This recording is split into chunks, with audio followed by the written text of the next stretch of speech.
আবারও হাজির হয়েছি এক নতুন ভিডিও নিয়ে। আজ আমরা এসেছি খুলনার গল্লামারী, একটি ঐতিহাসিক এবং পবিত্র স্থান, বুড়ো মৌলবীর দরগাহে।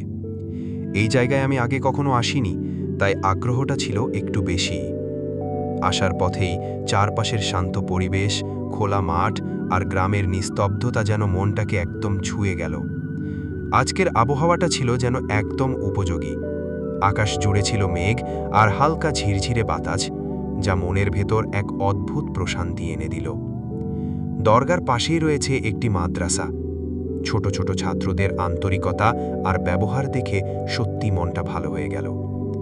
শুক্রবার ছাড়াও এখানে প্রায় সব সময় ভক্তদের আনাগোনা লেগেই থাকে।